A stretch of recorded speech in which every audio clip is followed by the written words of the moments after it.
Hello, everyone, and welcome to the Drexel Free Thought Society Weekly Podcast. Sorry for the brief technical delay, but it happens, so stop complaining.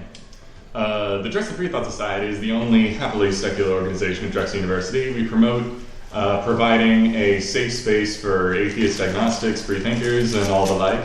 This way we can foster community for people that just don't happen to believe in a God. But in addition to that, we also encourage conversation, wearing fanciful hats, and eating pancakes for lunch. This week's argument, or lack thereof, is going to be arguments for God. We're going to hopefully go through a couple of them, and if we're lucky we can get through a couple of them, and have a good old time. If anyone wants to contribute, by all means, but save for the second half of the show, around, when does this work? We go until 6, then we take a 15-minute break. At 6:15, you guys can all call in, or during the entire show you can message us, or you can join the chat. Go do that. I'm very tired right now, so everyone else, start talking. Well, I guess we should get the first most, common argument out of the way. I think we should introduce ourselves first. I think that qualifies what I just said. I'm Dr. the Vice President of the Drexel Free Thought Society. Next person. I'm Steve. I'm just a guy who's in it. I'm Richard, the treasurer of Drexel Free Thought Society. My name's Aksa, and my position doesn't matter, but I like being here. We think you matter. I don't think it matters that much. Everybody matters. No, I'm saying everyone matters, but I don't think giving a title really matters that much. Ask the Rock.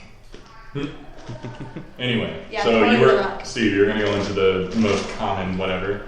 Oh yeah, the whole thing that God exists because the Bible says so. Yay! I mean, also known for you logic folks as a plea to authority. Yeah, that disqualifies that, right? Yeah, I don't know. But a lot of people are just oh, God is real because the Bible says so. The Bible wouldn't be here if God weren't real. Therefore, God is real. And then I would ask them, if there were no Bible, would there be a God? They'd probably say yes. I've gotten two different answers. I've gotten yes and no. And for the people who say, there wouldn't be a God if there wasn't a Bible, I'm so what you're telling me is that the creator of God is a book. No, that's not what I'm saying. I was but you just said that God cannot exist without the Bible. So what you're telling me is that there is a tangible item made from, either a stone or dead trees and stuff, put into some type of canvas made of whatever material on planet Earth that dictates the existence of an intangible, invisible, all-powerful, omniscient being. Well, God. And I usually get no answer after that. Well, I usually get God wrote the Bible, so Therefore, God exists because God wrote in a book that's called the Bible. But then you ask, it's how do you know that God wrote the Bible? Because the Bible told me it did. Exactly. So circular reasoning. How can you not understand that type of reasoning? That God wrote the Bible, therefore God exists. I don't know. Sounds pretty sound to me. I heard that Harry Potter wrote Harry Potter. Sure. Yes. Exactly. That's an interesting point. Harry Potter exists because the books exist. Yeah, that's true. So all the deities and life itself exists because a book exists. That's the logic. Or statues exist. I don't think they're that I don't think they're being that silly about it. Yes, but I think part of it is a legitimate thing. Is it just they've been brought up for their whole lives thinking this book is the legitimate, inspired, or direct word of a real God. So if you're taught that your entire life, then you're going to be indoctrinated. You won't know anything else. It becomes a prior truth. It's kind of like saying that the lamp over there doesn't exist. That's what it is. The people that are Christians, they say, how can you say that God doesn't exist? Of course He exists. That's like the saying you or me that lamp over there doesn't exist. How can you say that? It's right there. Does anyone know what lamp he's talking about? That lamp. That one. Oh. Sorry guys on the radio, you can't see the lamp that's... You completely missed the point of the joke. Stay on top of it, guys. I am. No, but one analogy that someone gave, maybe I read it somewhere or someone told me about it, was that there's a presence of God because the earth and the universe is like a cake.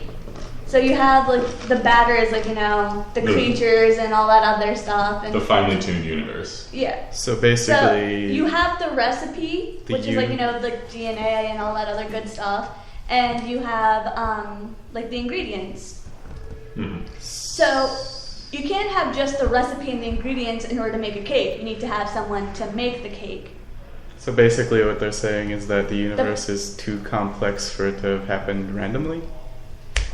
Pretty much, which we all know did happen randomly, but they're saying that you need to have something that was creating it, because with the cake analogy, you can't, You need a cook. yeah, Can't you can't have just the create cake. The something cake doesn't without- show up magically. Okay. Another incarnation of this is the Ray Comforts bit, which he's going to come up forever. I'm sorry. When you say that many stupid things one lifetime, you're going to be repeated forever. Anyway, his thing is like the artist. If you have a painting, obviously there's a painter. Oh, yeah. You can't have a painting without a painter. And if I repeat this 6 more times in this sentence, you'll totally believe me. I feel like That's his argument. I feel like the cake analogy is a little bit better. Yeah, I do. But I quotes are on that. like it, quote unquote, better. I remember my religion teacher's stance on it. He said, like, well, let's say you see a watch in the desert. Are you going to say that the watch just randomly appeared there and no one ever made it? Yeah, Of course they did. That's like ancient. That's like the original watchmaker argument. Yeah. And people have still been repeating it, no matter how many times it's been refuted. But it's an argument out of ignorance. That's all it is. Well, I mean, I don't know. On the surface, though, I mean, it kind of makes sense. I know, and that's why it came up. Because Yeah. people are just like, have you seen trees? Those things are complicated. Exactly. So if you saw a We're tree more and you complicated were than trees are, primitive, unfortunately. Just a little bit. I know, but if you open a watch, you're like, okay, there's a lot of working parts in here. You open up some dude, there's a lot of working parts in, well, they're not working anymore. Exactly. But it's so complicated that somebody had to yeah, make it's it. so complicated. No, I mean, honestly, that's part of it. It's so complicated that if one thing goes wrong, then the entire system fails. So how could they have all come together at once? Yeah, this leads into the biological arguments, and we've gone through 4 in like 10 minutes. Okay, let's just keep going. Irreducible complexity is a crock. No one has been able to pose anything that is irreducibly complex until you get to like quarks, and that's just because we don't understand what those came from completely. But it's like a common one is the bacterial flagellum, and then like a half hour later or something, not literally, like a week later, some guy gave a presentation showing that actually there's a bacterial syringe that is the flagella with some parts missing. So it is, as a matter of fact, reducible. Are you talking about the pili? Like that? The flagellum is the tail. Yeah, but like you said, it's. Yeah, there's a bacterial syringe that effectively all it is a rigid structure that's used to stab through other cell membranes of opposing Okay. cells. Okay. And it's missing like 3 parts, but the rest of it's the same structure as the flagella, so it's completely reducible. The eye is supposed to be one of the irreducibly complex things, but then you show the entire, evolution Eyes are of the very eye. complex. What? Eyes are super, super complex. They are, And but it they're- evolved but they're- several times over. Yeah, I think it's like they've evolved independently 9 times. That was 8. Either way, A lot. more than once. Yeah. It would have been impressive if it happened once, but apparently it's just such an evolutionarily advantageous thing Well, that you're everything just- evolved You're on. just making another thing to argue. Like, oh, well, God created everything. Well, who created God? Well, some, Well, Yeah, we had the argument is that he just existed. Well, we say the same thing about the universe. Like, how did the universe come about? Oh, all the stuff just existed and then the Big Bang happened. Well, why did that stuff exist? And how did it get there? Those are very good questions. And they won't be answered by saying God did it. Well, that's what I'm asking. Like, there's other complex questions as well. What answer has No, more of course. support? And I'm totally up for complex questions. And then there's That's what always- makes science so exciting. I think the difference between a lot of people who think secularly and the people who think theistically is that a lot of people who are theists are certainists. They're very certain that, yep, that happened. There's no question about it. You cannot But refute it, this just at to all. like add to that, like in addition, it's that happened, and I will not accept anything that is outside of my current understanding. So that makes it even worse. Is that not only are they certain about this thing, but they have a confirmation bias now. So now any information that may come to refute whatever they just learned is not going to get into their heads. You know, but then you have people who are secular. They think outside the realm of religion and all these dogmatic beliefs and everything. You know, they allow their mind to be an open circuit. They let things come in. They throw old stuff out. And not to mention, we're not afraid to say, I don't know. You know, I mean, I've told many people, you know, I've had theists ask me questions about universe and stuff, and I'm not a big, cosmological guy, so I'll flat out say, I don't know how the universe got here. I don't know why Pluto is this and Mars is this. I don't know why this asteroid, you know, contains this stuff. I don't know. You know, but then people use that one fallacy where it's like, oh, well, since you don't know, that means I'm correct. And that is the worst fallacy. I forget what name it has. It's Dawkins kind of coined it. It's the argument from personal incredulity. Ew. It's I personally do not understand this, therefore you're wrong and I'm right. And God did it. More often than not. Because in a lot of these arguments, God is just a go-to thing. It's like instead of having to figure out this problem, you just say, "All right, I'm gonna put the Jesus Band-Aid on it, and then we're just gonna leave it alone." We are a society of convenience. It is. Let's face it. It is much easier to say, God created the universe, or God put the cat here, in the way it is, as opposed to actually going out there and looking for fossils and looking at DNA and watching actual cats and doing all this stuff. Like, it's much easier. It's convenient because people claim they don't have time to look at this stuff, which is complete crock. I don't think it's just that. I mean, I think if it's people like, okay, I think God provides us a sort of sense of certainty. Because uncertainty is scary. We hate being ignorant. Uncertainty is scary, yeah. So if people actually, were to admit to themselves that God might not be real, then suddenly all the certainty in their life just goes out the window. So you think that certainty is what keeps them in equilibrium, mental equilibrium? It's like, yes, I'm not going to go think, nuts. I think God is a very supporting. He's good for your mind in that way. Basically, yeah. It's a crutch. It's a crutch, yes. It keeps you upright, but it doesn't help you walk anymore. It doesn't help you stop using it. Yes. I think it's basically a crutch for lazy people. Because the people I wouldn't say it's automatically for lazy people. Well, I mean, maybe not for automatically for lazy people, but people who, they say, something happened in science that I'm not sure of, therefore God did it. And then there are the people that will say, on the other end, I'm not sure what happened, so I'll try to keep on looking instead of saying, I know what it is and make up something in my head. But a lot of people do that anyway. Even people who are scientifically minded, sometimes, I know I do this. Sometimes I, say, I don't know, but I'm going to come up with some theory in my head that's completely unsubstantiated. Like the people do with God. They're like, I'm just going to come up with this theory that a lot of people agree on because, people agree on it and I want to put a Band-Aid over it. Hey, I make up physics stuff all the time. I still get it right. Well, when we get to our level of physics now, you can effectively make something up and it might actually be correct. Yeah, I've done that. Physics is crazy. I did that on a quiz. I guess I probably just derived the formula without realizing it. That's awesome. I stink with Because Physics. especially with physics, you can No, because like You can all like derive many different physics formulas. things are externally related. yeah. So you can easily derive a formula from something that you already know. Like if you don't necessarily know the formula that you're looking for, but you know another one, you can sometimes like work around it to get the formula that you need. Physics is fun. And everyone, that is how you cheat in physics. It's like that's how you get out of having to memorize things. You do it in a colossal more amount of work. what I find really amazing is when the people with different belief systems, or even within the same belief system but a different denomination, start opposing one another. Oh my god. And I've seen that happen right on 40th and Walnut.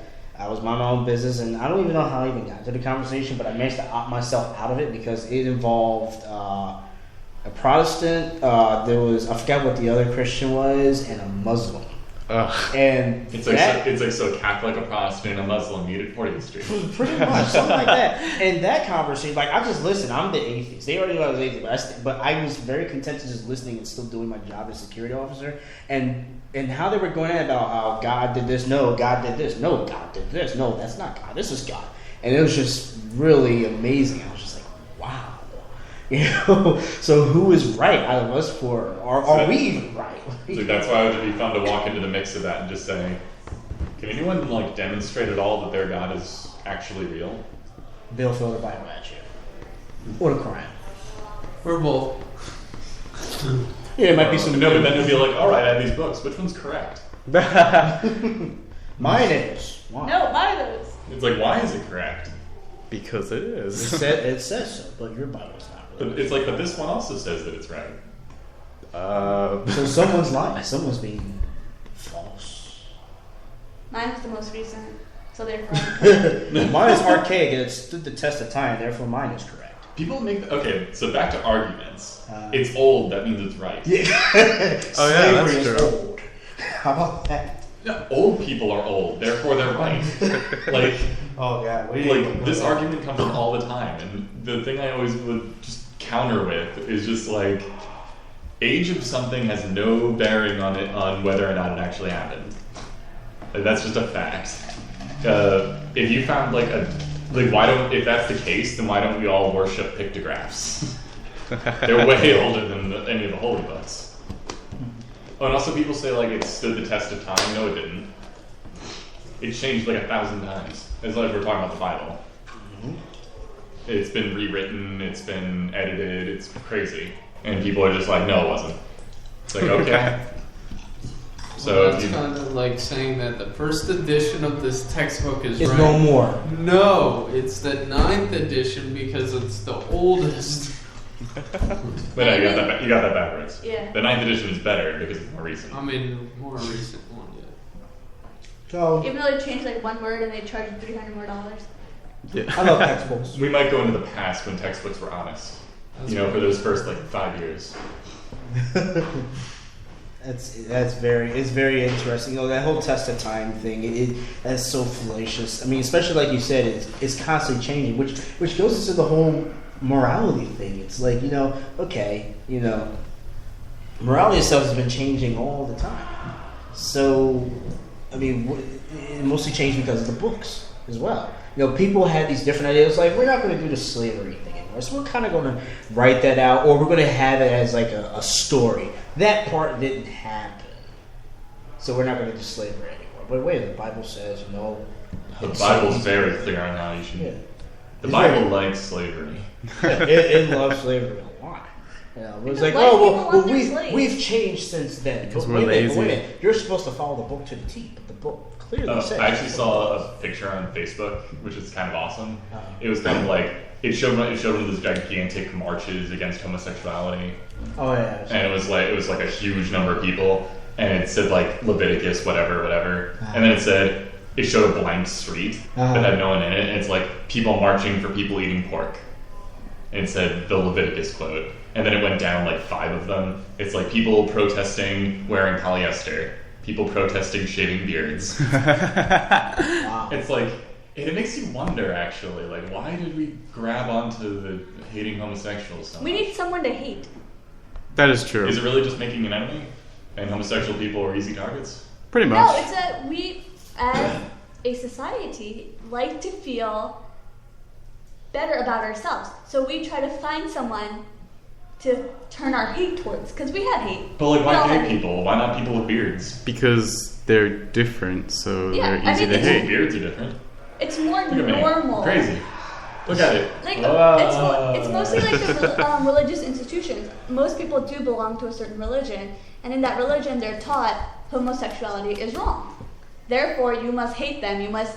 I'm going to quote it: stone them to death. You mean like people like to separate It's like- each other into groups and hate on other groups? Yeah, exactly. Like back in the day, everyone hated the Well, Irish, everyone hated I the mean, Germans, everyone hated the Japanese. If you have a hatred of a certain group and everybody in your group has that same hatred, it's kind of like a unifying force. Exactly. It kind of is. It's a hive mentality. It was just ancient hive mentality. It's like, now, I don't know why they specifically chose the homosexuals, but they were just like, those guys are a bit different from us.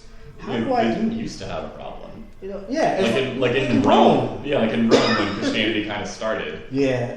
They were just Thank you, like, Constantine. yeah, there was like gay people, or even more. They'd just be like, "You're gay. That's cool. Why are you telling me this?" Yeah, I'd like to reconsider that thought. I think that people back then, once they started this whole thing, I believe I watched a documentary on this, and what happened was that once they started with this whole homosexuality is wrong, when the Romans took over the Christian faith, then homosexuality began being squeezed more and more during that time period because of the religion taking over and because of the West Then and that just the brings, East. that just brings up the question again: why gay people?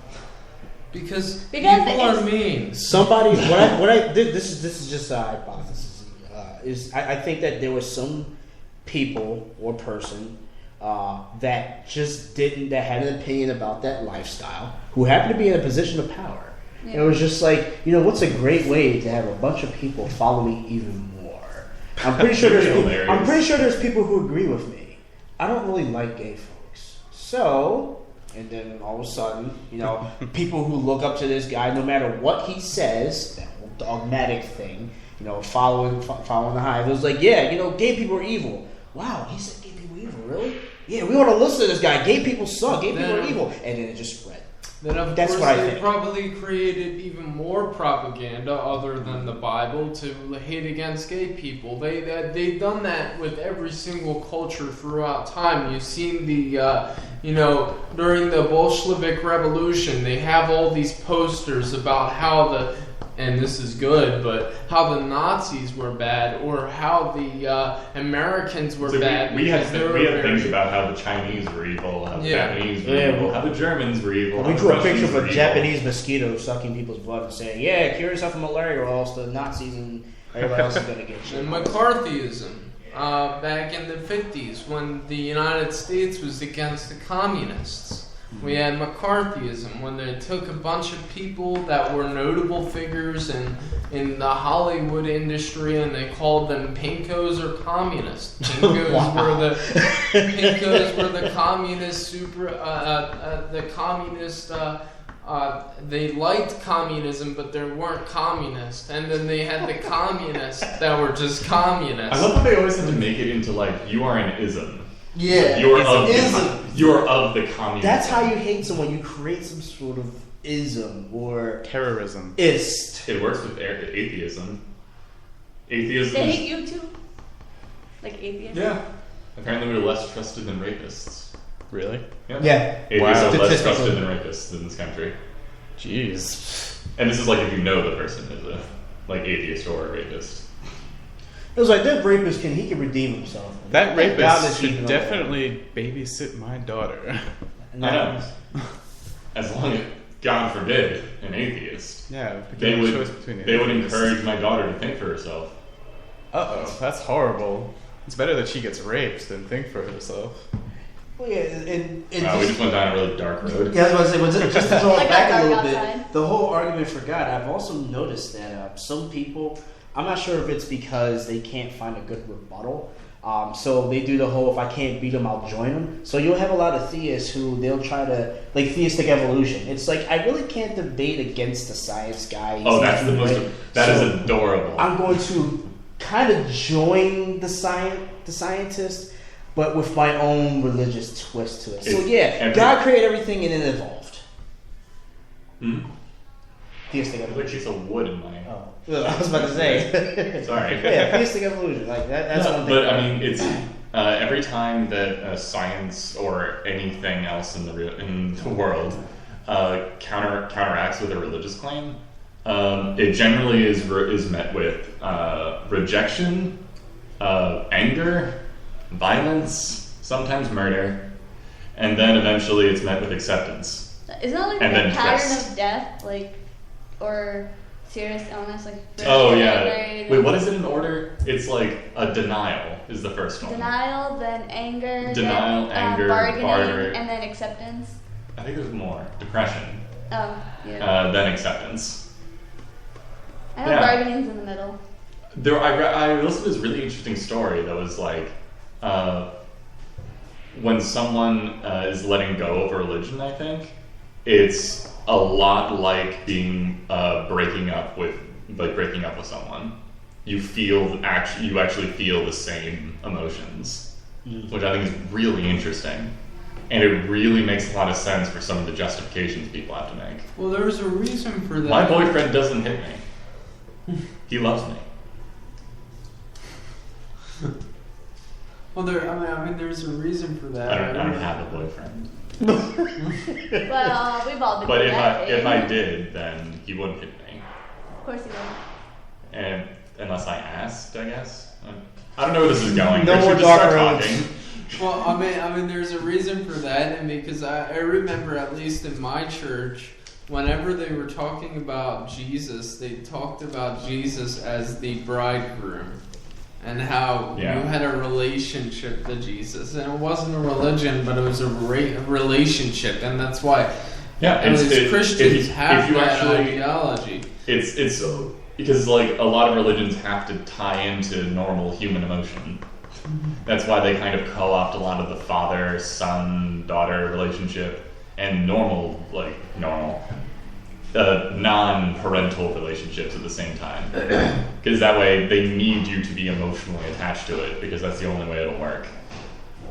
But I've noticed that the relationship between some people and God, or even Jesus, It's freaky. It's freaky. Like, well, here's the worst part. It's dynamic. It's like depending on the situation. 1 minute, Jesus or God or whoever, like some people lean more towards Jesus and God. Let's use Jesus. Some people claim Jesus to be more of a best friend or or even a father figure for some people. And then, like, if the situation turns in a different way, and this is mostly with women will be like, I am in love with Jesus, and not even like in the familial way, but more of like Totally a relationship. Like I would like to do things with Jesus. And I've actually, What? Yeah, I've seen some disturbing stuff. I'll put it that way. Jeez. And it's just like, whoa. I mean, with all due respect, the guy's dead. Okay, you're getting kind of He's excited dead. over a guy you haven't even seen yet. Oh, I have seen him. Really? What does he look like? Is he black, white? Because we have this big contention with the whole color and everything. So, He's what race olive. is he? We all know. Oh, that. they won't say olive. None of the pictures are right. And it's very cultural. A lot. Yeah, of it. Asian Jesus, black Jesus. I've seen them. There's Oh, Asian and some people. Oh yeah, they have Mhm. Asian Jesus. Okay, Jesus was born in what area? Like the If Middle he East, was- like- if he was born. yeah, it would have been like the Middle East, right? Like Iraq he area, would be- Mesopotamia. He would be olive, brown tan, hair. brownish. There's actually so my brother randomly sent me. He texted me earlier, and there's this thing called like J2, which is like a random comic, I think, that's describing in the future we actually perfect human cloning, and the first person we feel like cloning is Jesus. Whoa. And what makes it hilarious is when they're doing the gene manipulation to make it actually happen, they're just like, oh, look at that. He's going to have brown skin and brown eyes. Okie dokie. And the higher ups are just like, we're not going to let you do that. Make him white with blue eyes. Oh my god. Wow. And I'm just like, wow, even in this comic, they have to make it. They do that because for some reason we like to relate to other people that, in some cases, not all cases, that are skin tone or something like that, because that's how we relate to people sometimes. It's like, I can totally get that. Like, I can, like, feel it's a weird way of saying it. It's like, it's an easier camaraderie with people that look like yourself.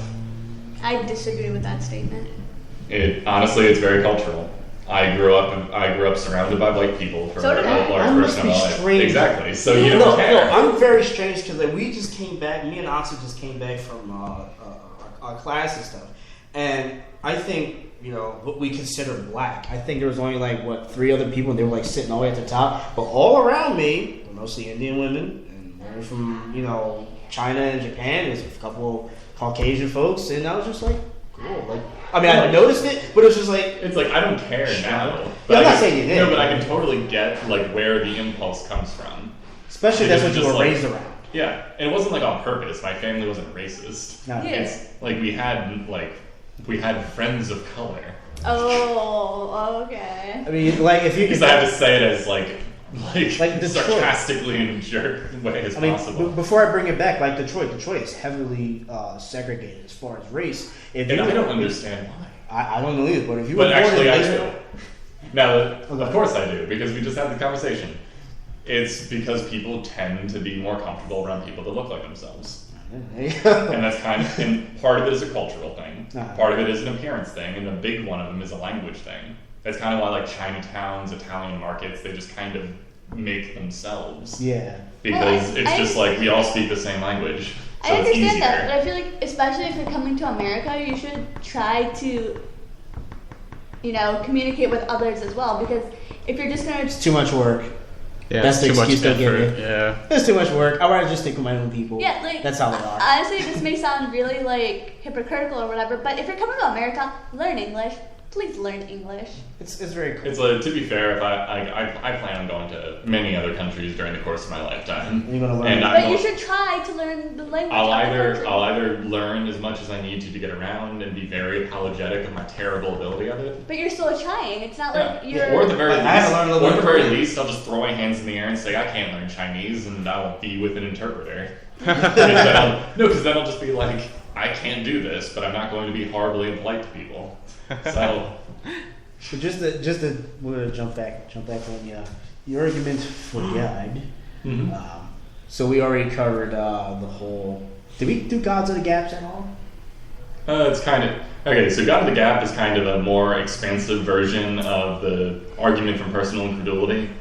It's there is something that we don't understand currently in science or anything. Therefore, God did it. So God's the default. God is default to a lot of people, which is not how it works. I keep bringing this up to people. It's like if tomorrow evolution, for example, if it was just there's a flock of geese in the Precambrian rock, and humans are actually made out of squid.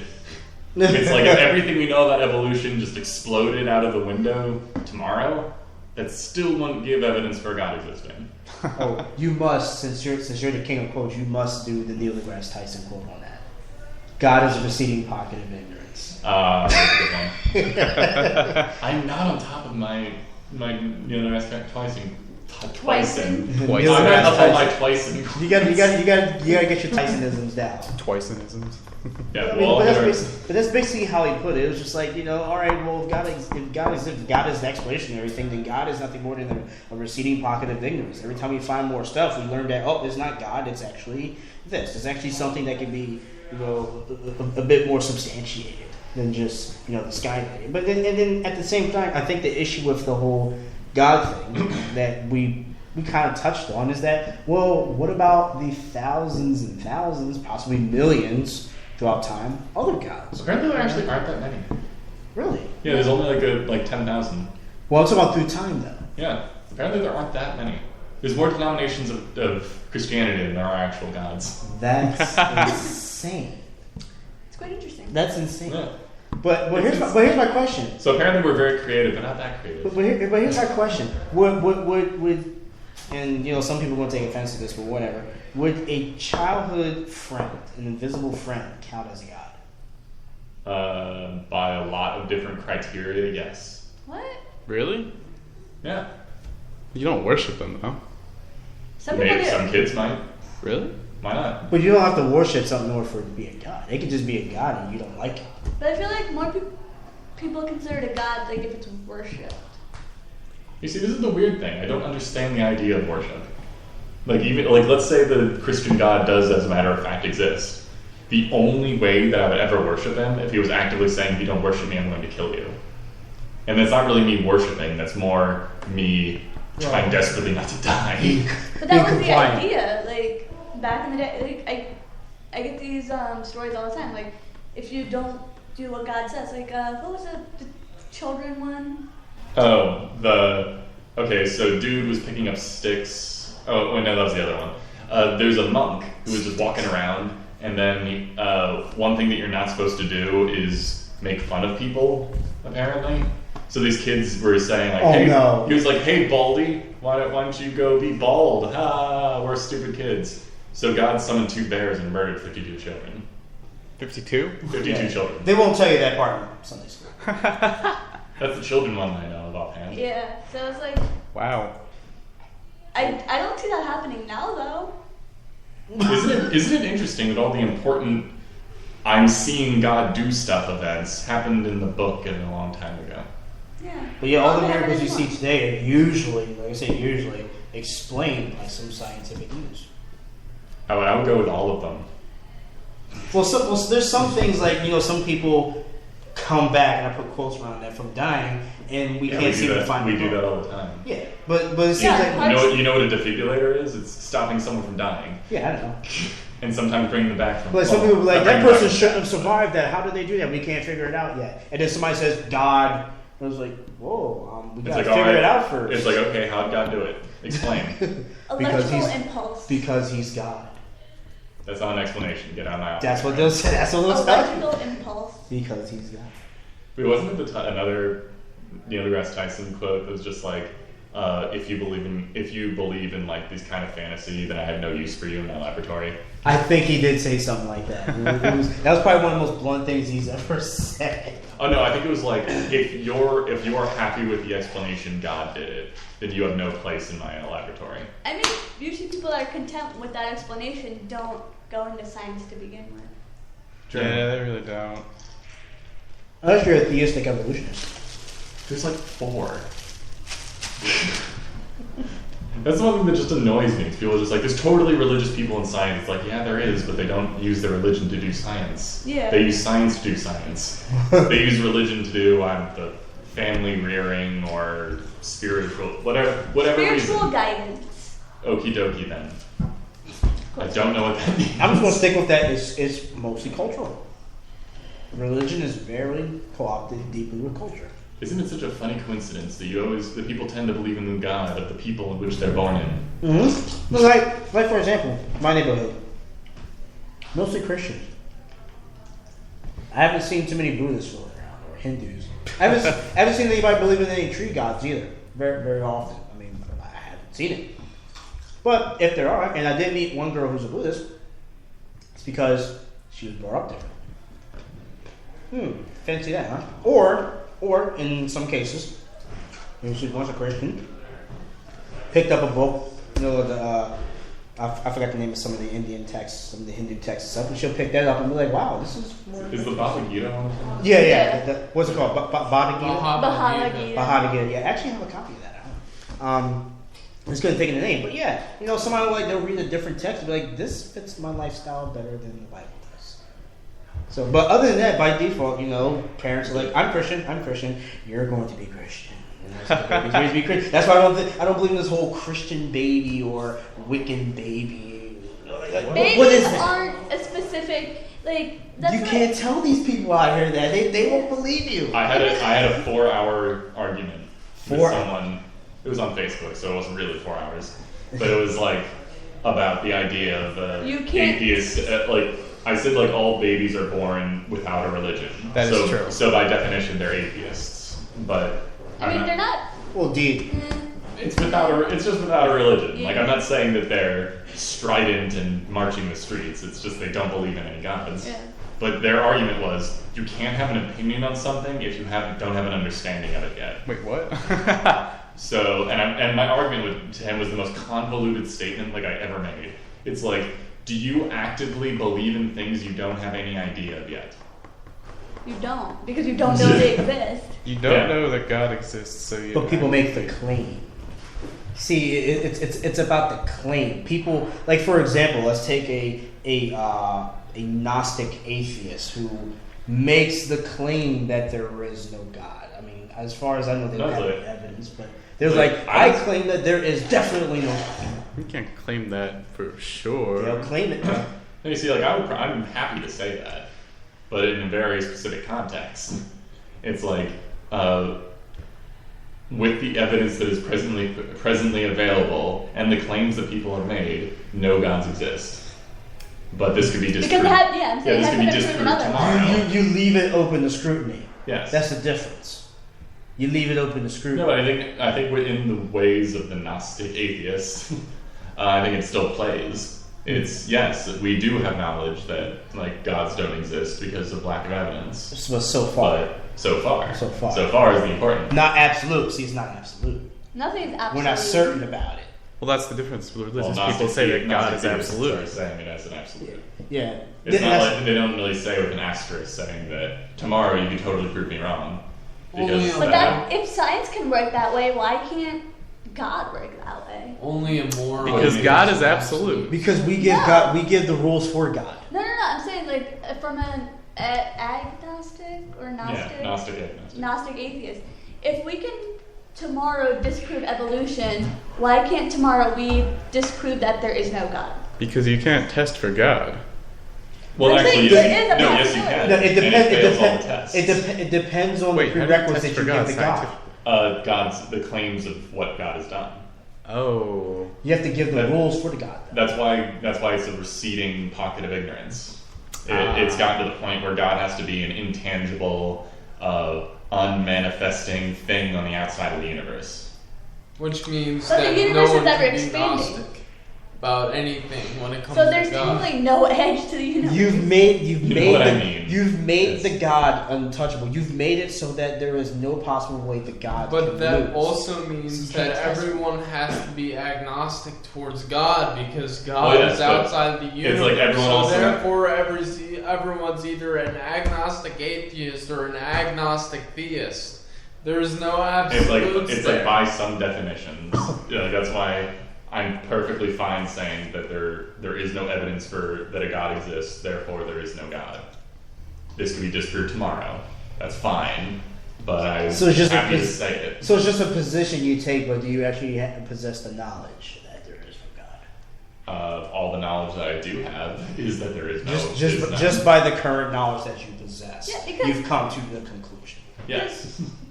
Like your knowledge is based on how much, not only what you know, but what others around you know. Yeah.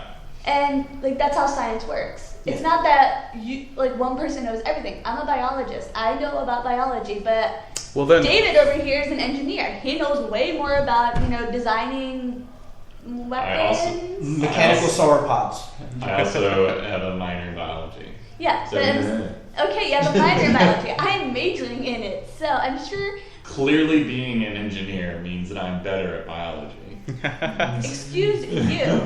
I have almost a degree in it. I'm 2 terms away. God from is better it than here. both of you. How about that? Sure. If that's what you want to believe. No, it's fact. God created us all. but getting back to what you were saying about where our knowledge comes from, it makes sense that people brought up in religious households think that God exists because their knowledge comes from their parents or like the Initially, people around pretty them. much. Yeah, initially. But like Dante was saying, your knowledge isn't just because he picked up a Bhagavad Gita, so he has more knowledge about that because he just Well, happens. the idea is you train your child to pretty much not want to look at any of that stuff. Yeah, but which I think is like a terrible idea. I think you should. Everyone Okay, if you're gonna tell. What is it? It's like 70% of homeschool children are Christians. I wonder why. Well, That includes my that makes cousins. sense though. I mean, We if have they're 25 homeschooled, they're not seconds left exposed. of this show, so I'm going to talk loudly. Sorry. All right, guys. So thank you, everyone that's listening. If you'd like to join us in 15 minutes for the talk-in, call-in portion of the show, by all means, email us at drexfreethought@gmail.com. Join us on Skype at Drexel Freethought. Find us on Facebook. Search for Drexel Freethought Society. And follow us on Spreaker, on Facebook, on Twitter, and all those good places. Goodbye.